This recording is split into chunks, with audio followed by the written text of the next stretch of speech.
Salam alaikum wa rahmatullah. Alors on va faire cette vidéo en mode décontracté, Inch'Allah Ta'ala. On va souligner certains points en lien avec l'actualité. Déjà, il y a un Coran qui a été brûlé ici à Villeurbanne dans la mosquée. Voilà, il y a de l'action en ce moment en France, donc on va essayer d'y voir plus clair. Et ensuite, je vais raconter aussi des éléments de ma vie, Inch'Allah Ta'ala. Et on va essayer de tirer des enseignements aussi de tout ça. Franchement, voilà, ici, je commence par montrer ce beau pull qu'on m'a offert. Voilà, je l'aime bien ce pull-là. C'est marqué Gaza. Voilà, qu'Allah subhanahu wa ta'ala vienne en aide, écoutez, aux Gazaouis et donc à tous ces gens qui se font aujourd'hui massacrer. Déjà, on va commencer par ça, peut-être. Ils n'ont pas à boire, ils n'ont pas à manger. Appelez ça génocide ou pas, moi j'en ai rien à cirer. On est avec des criminels, des barbares. Ils ne donnent même pas à manger et à boire. Franchement, c'est choquant. C'est choquant. On laisse les enfants mourir, les civils mourir. Moi, ce qui me choque vraiment beaucoup, c'est que tout ça s'est défendu en France et on laisse sur les réseaux sociaux, je l'ai déjà dit, voilà, les gens, si vous voulez, défendre la politique actuelle d'Israël, et ça, c'est pas possible. Comment on peut défendre ça? Imaginez, demain, tu as des attentats, tu as des musulmans, ils défendent les attentats. Ça, c'est pas possible. C'est pas possible. Bon, bref, je ferme la parenthèse, Gaza. Et on fait une doua pour tous les opprimés de ce monde, et quelle que soit aussi leur confession, c'est des êtres humains, qu'ils soient juifs, qu'ils soient chrétiens, qu'ils soient musulmans, quiconque, vraiment, subhanallah, on est tous des êtres humains. Les opprimés en France, je pense aux enfants violés de Betaram, ça c'est une grosse affaire quand même, on en parle à peine, quoi. Enfin, on a l'impression que c'est pas le truc de fou en France, le truc de fou, ça serait l'entrisme des frères musulmans. Enfin bref, je crois que le truc de fou, c'est 2027 qui se prépare par rapport aux élections. Enfin bref, toutes les victimes en fait de ce monde, on invoque Allah pour eux, c'est important. Voilà. Ceci étant dit, je voulais revenir un peu sur des éléments de ma vie. J'étais censé faire le Hajj et je suis ici. Wallah, je suis déprimé un peu. Non, je rigole. Je rigole parce qu'en fait, on accepte ce qui vient d'Allah. Sincèrement, je l'accepte tranquille. Il y a des gens qui vont dire ouais, miskin, il lui arrive que des galères. Non, il n'y a pas de miskin. Il n'y a pas de miskin. Il y a que alhamdulillah. Allah nous éprouve et alhamdulillah, on sait que derrière toutes ces épreuves, les difficultés, les douleurs, on a une récompense d'Allah subhanahu wa ta'ala. Voilà, donc je vais vous raconter aussi moi des éléments d'épreuve que j'ai vécu cette année. On est déjà à 6 mois de 2025, vous allez rigoler, Inch'Allah vous allez rigoler. Mais avant tout le Hajj, le Hajj. Je devais le faire avec l'ACMUV en région parisienne et aussi avec l'agence Salama qui ont des accords. D'ailleurs, l'agence a des accords avec une compagnie saoudienne qui s'appelle Rifad. Voilà, qui s'appelle Rifad. Et du coup, on a fait une demande pour moi de visa et j'ai pas eu mon visa. Voilà, ça a traîné des pieds. Après, il y a des pèlerins qui ont commencé à débarquer, ils n'ont pas le temps. Bon, pour Rifad, c'est le ministère du Hajj qui fait un peu n'importe quoi, qui traîne. Le ministère du Hajj va te dire que c'est Rifad. Enfin bref, je suis pas le seul, alhamdulillah. Il y en a d'autres comme l'ACMUV, des frères et sœurs, organisateurs, accompagnateurs qui sont restés sur le carreau. Voilà. Donc, gestion pas terrible, encore une fois, en Arabie Saoudite. D'ailleurs, j'ai eu un des responsables en Arabie Saoudite, qui m'a laissé un message par rapport, je crois que c'était un des responsables de Rifad qui me dit, Inch'Allah, Allah, il va accepter ton Hajj, cher Shakil, j'en suis sûr, etc. Ok, mais bon, ça c'est une autre affaire. Laissons Dieu gérer ça, si vous voulez. Si Allah veut me récompenser, il me récompensera. Mais moi, je veux mon visa, quoi, je veux dire. Le reste, c'est bon, quoi. Me fais pas la morale. J'avais envie de lui dire ça, mais bon, j'ai laissé tomber. Pas de Hajj cette année. Mais bon, alhamdulillah, on a pu préparer les pèlerins, quand même. On est resté pro, du début jusqu'à la fin. Donc, il y a eu à peu près 2 mois de préparation, un cours tous les mardis soirs. On a fait ce qu'on a pu, et les frères de l'ACMUV, etc., et les sœurs aussi, bref, qui gèrent et qui aident, font tout le nécessaire pour que ce Hajj se passe bien. En tout cas, écoutez, ça fait partie des épreuves de la vie. Mes bagages étaient prêts, l'ihram et tout ça. Aujourd'hui, je fais la vidéo. Les musulmans, je sais qu'ils vont aller à Mina. Demain, c'est Arafat. Et puis moi, je suis ici. Mais bref, qu'Allah, il accepte. Enfin, qu'il accepte nos bonnes intentions. Parce que là, les bonnes intentions, pour y être, elles y étaient, pour le coup. Voilà. Donc, pas de Hajj cette année. Et alors, cette année, de toute façon, elle commence un peu mal pour moi. Je vous cache pas. Subhanallah, il faut savoir que le 1er janvier, j'étais déjà à l'étranger. 1er janvier, je me rends compte qu'il y a cette histoire de ZFE et que ma voiture, elle est en critère 3, là, et que je dois la changer. Donc, 1er janvier, vous vous souvenez, ils en parlent de partout. Je me dis, purée, il faut que j'investisse de l'argent comment dire, dans une voiture, critère 0, critère 1, donc c'est un investissement, quoi. Ça risque de me coûter 10 000 euros. En plus, moi, j'ai des enfants et tout ça. Il me faut pas une petite voiture. Hein. Le 2 janvier, j'apprends que je vais perdre mon travail à Al-Kindi. Wallah, il fallait voir ma tête, hein. J'étais à l'étranger. Imaginez, et le 3 janvier, je devais prendre l'avion. Voilà, je m'en souviendrai toute ma vie.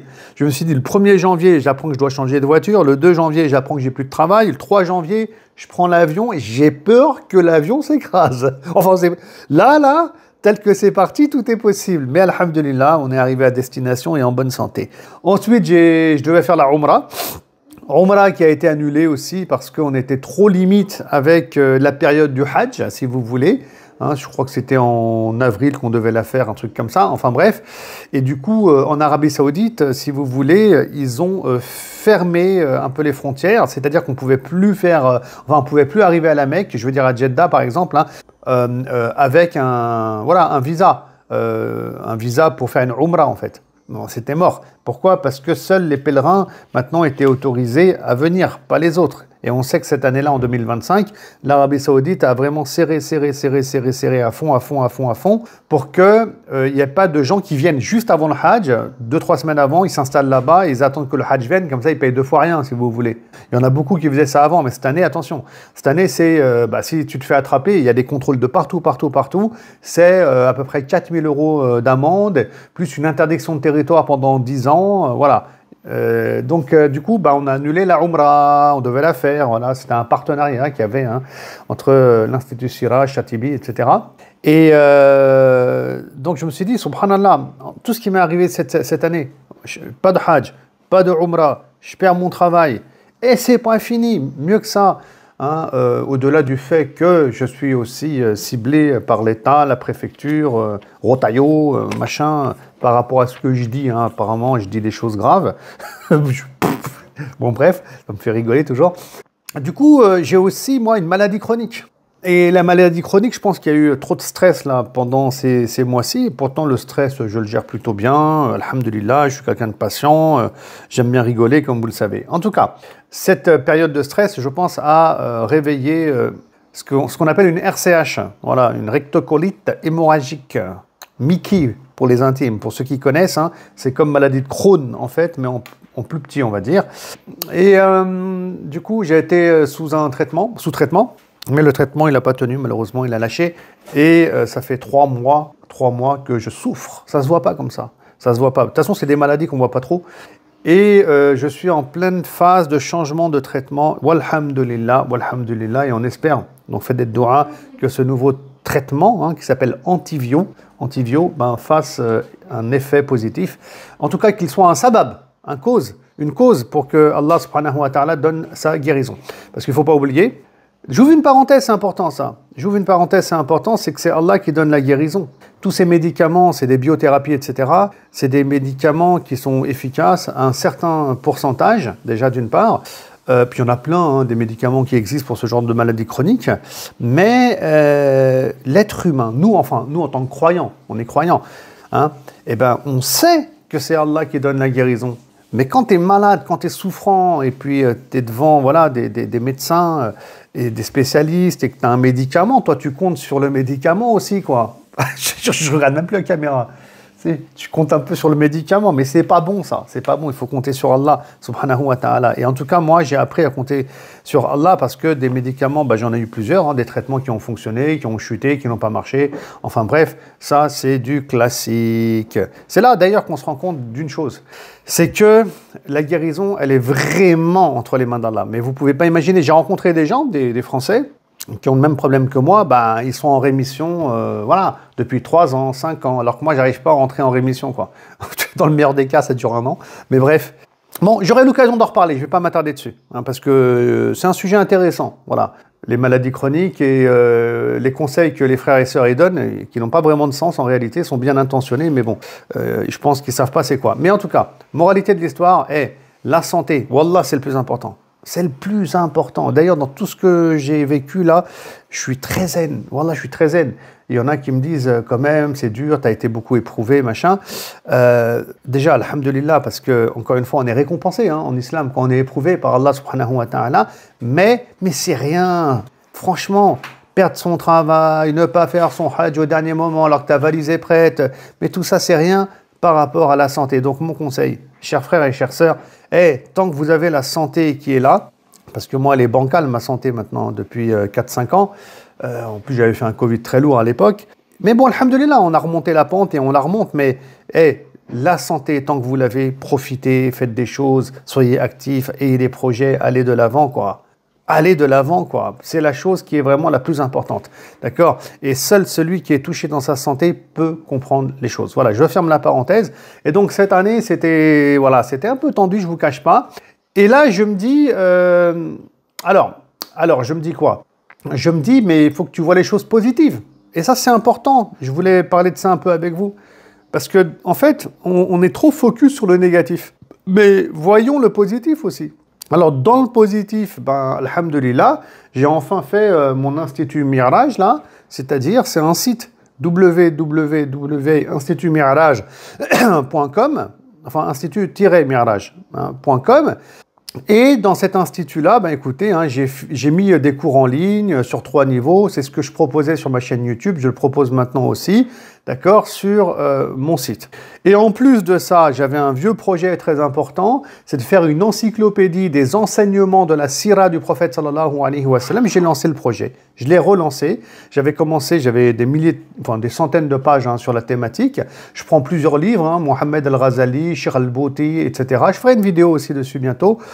Hein, je prends plusieurs ouvrages et je tire les enseignements et je les extrais, je les compile en fait, voilà. Et l'idée c'est de les mettre en ligne avec le texte en lien avec la thématique, genre bataille de Badr, d'accord, et puis ensuite plein d'enseignements, ce que dit Mohammed al-Ghazali, ce que dit Cheikh al-Bouti, ce que dit Wahiduddin Khan, ce que va dire aussi Tariq Ramadan, parce qu'il avait écrit un livre avec des enseignements qui étaient assez intéressants, voilà, à une certaine époque. En tout cas, j'ai pris plusieurs livres, mais ce projet-là, je vais le continuer par la suite. Je vais le continuer par la suite et je vous dis, hein, j'en referai toute une vidéo parce que je vais l'améliorer, le développer, etc. Vraiment, l'objectif, c'est de faire une encyclopédie de la Sira. N'hésitez pas à aller sur le site pour découvrir. Et si vous voulez m'aider sur ce projet-là, parce que ça demande trop de temps, trop d'investissement, vous pouvez participer en allant sur Tipeee. Vous verrez hein, là-bas, d'ailleurs, sur Sira et enseignement, la rubrique, il y a la case Tipeee. Si vous me faites un petit don mensuel, ça va beaucoup m'aider parce que voilà, tout ça, c'est du travail et c'est énormément de temps. Et puis en plus, c'est offert, gratuit pour la communauté musulmane, pour tout le monde, on va dire, hein, d'intérêt public. Du coup, il y a des choses positives dans la vie aussi. C'est-à-dire le site internet ici, alhamdulillah, c'est un vrai projet, un grand projet que j'avais. Et aujourd'hui, écoutez, il est en cours. Aussi, Là, je fais la vidéo, on est le 4 juin. Inch'Allah, d'ici la semaine prochaine, je vais recevoir mon livre aussi, alhamdulillah, parce que j'ai terminé un bouquin qui fait dans les 400 pages. Bon, c'est pas important le nombre de pages, et c'est le tafsir de la sourate Youssouf. Bon, ça fait longtemps que je l'enseigne, aussi bien à des jeunes qu'à des adultes. Et ça fait un moment que je travaillais dessus. Et puis, alhamdulillah, écoutez, vers le 10 juin 2025, normalement, je reçois mes 1000 ou 2000 exemplaires, je ne sais plus. Et alhamdulillah, ça aussi c'est une bonne nouvelle, quoi. Finir un bouquin, etc., transmettre un savoir. Voilà, moi je suis... Donc il y a des choses qui sont très positives en fait. C'est pour ça que le musulman, il ne faut pas qu'il se concentre sur le négatif, mais il doit aussi regarder le positif. En plus de ça, depuis que je ne suis pas al-Kindi, écoutez, ce n'est pas les demandes qui sont en manque par rapport au travail. Donc il y a plein de gens qui me contactent.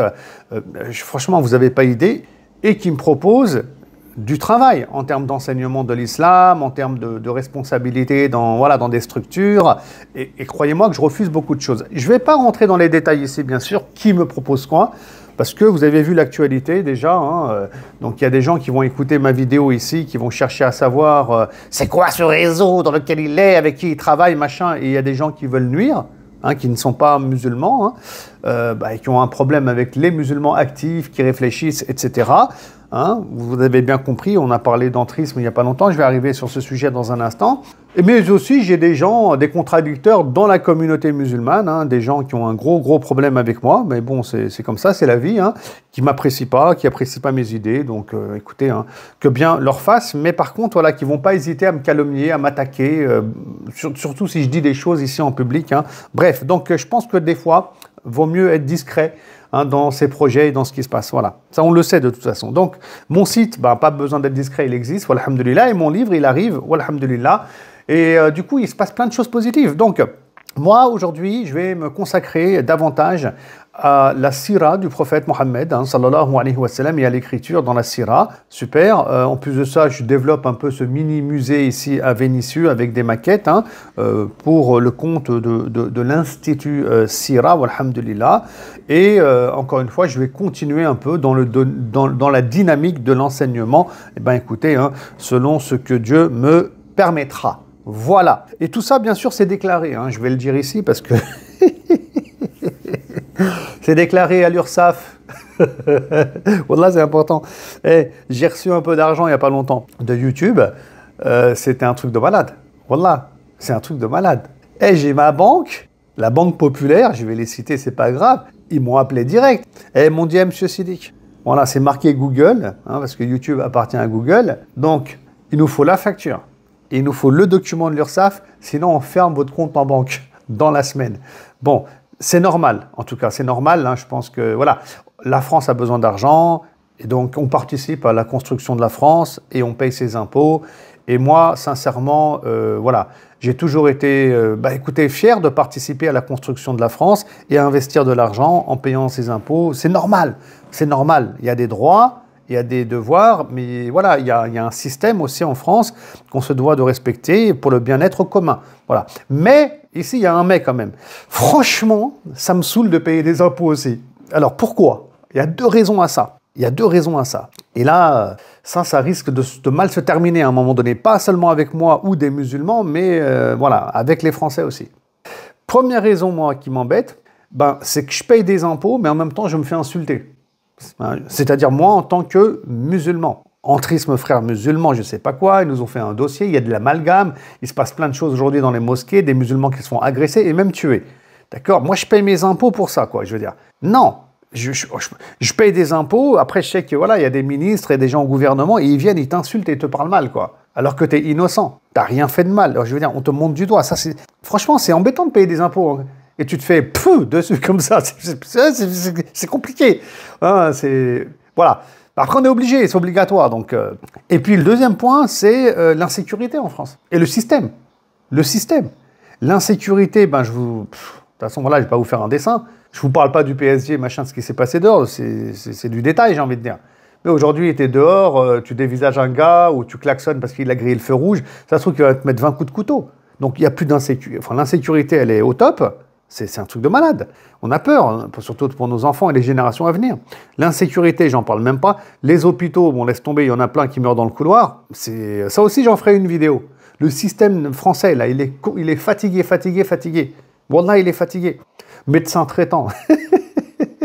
Il n'y a pas de médecin traitant, on n'en trouve même plus, quoi. Je veux dire, tu veux prendre un rendez-vous chez un spécialiste, des fois, il faut attendre 1 an. Un rhumatologue ou un dermatologue, tiens, 1 an. Et l'école de la République, n'en parlons même pas. N'en parlons même pas, l'école de la République. On ne trouve pas de prof. Wallahi, j'ai mon fils, il me raconte des choses dans son école, je suis choqué. Je suis choqué. Donc tout ça, ça mérite une vidéo. J'en ferai une plus tard, Inch'Allah Ta'ala. Et donc, où va l'argent? Il y a un système. Nous, on voudrait que cet argent-là, il soit bien placé, bien efficace. Et puis quand tu vois certains aussi, voilà, tous les privilèges qu'ils ont, les politiques X et Y, d'accord, les cumuls de mandats qu'ils ont tous, là, les retraites de malades qu'ils ont, et toi, on te dit serrer, paye. Je veux dire, voilà, je ne vais pas rentrer dans les détails ici, mais on s'est bien compris.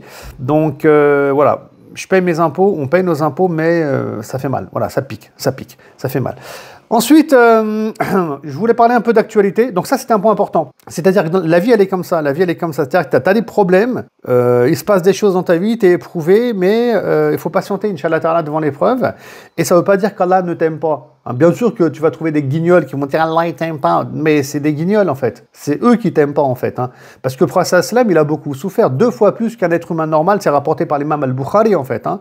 Parce qu'il est aimé aussi par Allah subhanahu wa ta'ala. Donc ne voyez pas les épreuves comme un châtiment. Jamais de la vie. Donc les épreuves, ça fait partie de la vie, ça nous rapproche d'Allah. À toi de tirer des conséquences de ces épreuves, à toi de réorienter ta vie, de revoir tes priorités, c'est ce que je suis en train de faire. Et surtout, regardez aussi les aspects positifs de ta vie, qu'est-ce qui s'est passé de positif aussi dans ta vie. Et là, vous allez voir que, il s'est passé plein de choses. C'était ça le but un peu de ma vidéo ici. Enfin bref, un dernier mot maintenant sur l'actualité. Donc, entrisme, frères musulmans, Rotaillot et tout ça, là. Écoutez, il y a un Tunisien, il s'est fait poignarder à mort. Donc, il y a une enquête antiterroriste qui s'est ouverte avec Christophe, je ne sais pas qui, là. Quelqu'un, un facho, comme on dit, un vrai facho, qui en a marre des Arabes, Arabes, musulmans, je pense que tout est amalgamé dans la tête de certains. Et il a été tué. Qu'Allah subhanahu wa ta'ala le prenne en miséricorde et qu'Allah subhanahu wa ta'ala soutienne sa famille. Voilà. Et bien sûr, on a une pensée pour toute personne victime du terrorisme, musulmane ou pas. Hein. Mais bon, aujourd'hui, c'est les musulmans aussi qui vont payer, qui payent. Et un Turc aussi, il a pris quelques balles. On a eu Abu Bakr al-Sisi, qu'Allah subhanahu wa ta'ala les prenne en miséricorde. Et donc j'entends le ministre de l'Intérieur dire on condamne, c'est pas bien, blablabla, c'est frapper la République aussi. Non. Moi en tout cas, j'accepte pas ce genre de paroles. Parce que, en tant que responsable politique et ministre de l'Intérieur, je veux dire, déjà, il faut qu'ils s'en prennent vraiment aux vrais voyous et aux vrais délinquants, première des choses, et non pas aux Arabes et aux musulmans, parce que c'est lui qui dit le voile, c'est lui aussi qui était présent dans une grande réunion contre l'islamisme, mais je ne sais pas quoi. Tout ça, c'est public, d'accord, et les gens, ils amalgament. Ça, c'est un problème. Les gens amalgament. C'est là que tu vois que les politiques, des fois, on dirait qu'ils sont sur une autre planète. Ils sont sur notre planète, ils ne sont pas sur la nôtre. Et donc, j'espère que, Inch'Allah Ta'ala, nos politiques, il n'y a rien de personnel contre qui que ce soit, mais bon, vont faire en sorte qu'il y ait du vivre ensemble en France. Voilà. Que les gens ils s'apprécient, ils se respectent avec leurs différences. En tout cas, moi, ça se passe très très bien avec tout mon voisinage, avec les gens de ma localité, et c'est très bien comme ça. Du coup, quand je vois M. Rotaillot qui est en train de dire c'est pas bien, c'est pas bien, c'est pas bien, mais tu jettes de l'huile sur le feu. Hein. Après, voilà. Par contre, c'est vrai que il n'y a pas que lui. Lui, il est responsable, on va dire, parce que c'est le ministre, donc du coup, on a envie de lui dire, s'il te plaît, voilà, fais ce que tu as à faire et fais-le bien. Et arrête avec 2027 et la politique, on s'en moque de ça, nous. Nous, les citoyens, nous en bas, tu vois, je sais pas comment on appelle ça. Bref. On a le Front National, enfin bref, apparemment, le gars, c'est un gars qui kiffait le Front National, et donc il a tué, voilà. Donc, ensuite, ici à Villeurbanne, j'ai appris qu'il y a une mosquée qui a été attaquée, mais bon, c'est quelqu'un qui est rentré apparemment la nuit, qui a brûlé un Coran à l'intérieur, tout ça. Et donc les musulmans de Villeurbanne sont choqués, on comprend. Mais j'ai fait tellement de vidéos, si vous voulez, pour parler de toute cette thématique, que j'ai plus rien à dire en fait presque. Ouais, j'ai plus rien à dire. C'est-à-dire que tout ça, c'est normal, ça va arriver. Alors, du coup, là, il y a l'Aïd qui arrive. Franchement, l'Aïd, il faut faire super attention. Parce que, malheureusement, nous, les musulmans, on sait très bien comment ça va se terminer, ça. Ça va être une attaque contre une mosquée, une fusillade. D'ailleurs, il y a un gars, là, dans je ne sais plus quelle région française, qui a été attrapé, je ne sais pas quoi, filmé, il passait avec un fusil, il allait faire un carnage. Voilà. Et on sait aussi que les renseignements français arrêtent des gens qui veulent passer aussi à l'acte, des Français. Et d'ailleurs, ils font un travail magnifique. Voilà, la police aussi, les services français, vraiment chapeau à vous. Après, voilà, il y a des fois aussi, les choses ne sont pas maîtrisées, mais on ne peut pas tout maîtriser non plus. Donc, que faire ? Voilà, que faire ? On va patienter déjà de la première des choses. Et deuxième des choses, il faut bien sécuriser les lieux de culte. Ça, c'est une première chose, avec des caméras, avec des vigiles aussi qui sont peut-être plus expérimentés, peut-être les former, rentrer en contact aussi avec les différentes préfectures des régions, que ce soit ici Rhône-Alpes ou ailleurs, parce que, bien sûr, je pense, quoi qu'il en soit, que les préfectures, etc., ont conscience de ces problèmes-là et qui sont là aussi pour protéger les citoyens français. Bien que, il y a des fois des éléments politiques qui perturbent, mais donc il faut bien s'organiser par rapport à ça.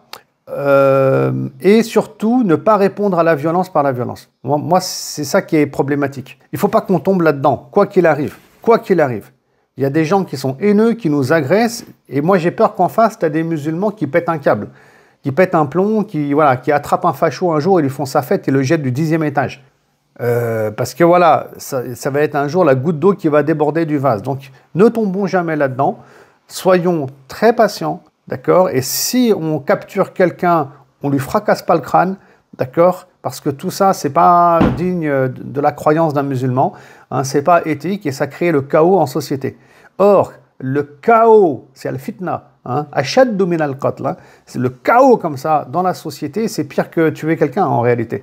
Parce que ça va être le désordre, le chaos, la guerre civile quelque part. Donc, j'invite mes frères et mes sœurs, bien sûr, à rester très très calmes, quoi qu'il puisse arriver, et d'aller voir la police, d'aller voir donc voilà la police française qui fait son travail en fonction écoutez des moyens qu'ils ont et d'aller dans le sens des lois de la République. Voilà, ça c'est pas discutable et négociable. Alhamdulillah, les lois elles sont plutôt généralement bien faites bien sûr. Bon, ceci étant dit, ça c'est un point. Et alors d'autres choses aussi, les avocats. C'est-à-dire qu'il ne faut plus que les musulmans se laissent faire. On ne peut plus comme ça rester en retrait, on patiente, on se tait, on espère que le ministre de l'Intérieur va faire les choses, on espère que la préfecture va agir, et on espère, et on espère. Laisse tomber tout ça. Et allez, aujourd'hui, moi je pense qu'il faut être, un peu plus sévère, un peu moins gentil si vous voulez. C'est-à-dire que quand on est attaqué par des politiques, franchement, des fois, je vois l'autre là, Julien Audoul, où je vois des gars du Front National, mais comment ils parlent mal des Arabes, comment ils parlent mal des musulmans, comment ils parlent mal des sœurs voilées, etc. Des fois, ils ciblent des personnes musulmanes, des fois, ils ciblent des mosquées ou des instances.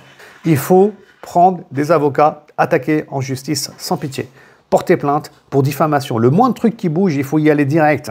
Il faut investir de l'argent dans les avocats pour se défendre. Parce qu'on ne peut pas laisser des paroles islamophobes, des paroles racistes ou anti-musulmans, appelez ça comme vous voulez, c'est pas important, prospérer dans la nation française. Parce qu'on ne peut pas se plaindre comme ça et on passe notre temps à se poser la question, qu'est-ce qu'on doit faire? Écoutez, il y a les leviers juridiques. D'accord? Donc il faut y aller, il faut aller de l'avant. Et quand il y aura des condamnations, écoutez, les choses vont s'éclaircir. Et les choses, Inch'Allah Ta'ala, écoutez, on a espoir ensuite qu'elles viennent à changer, qu'elles viennent à évoluer positivement. Voilà, donc ça c'est très important de le rappeler. Écoutez, c'est un peu ce que je voulais dire, aujourd'hui, et je ferai d'autres nouvelles vidéos, Inch'Allah Ta'ala, très prochainement. Salam alaikum wa rahmatullah.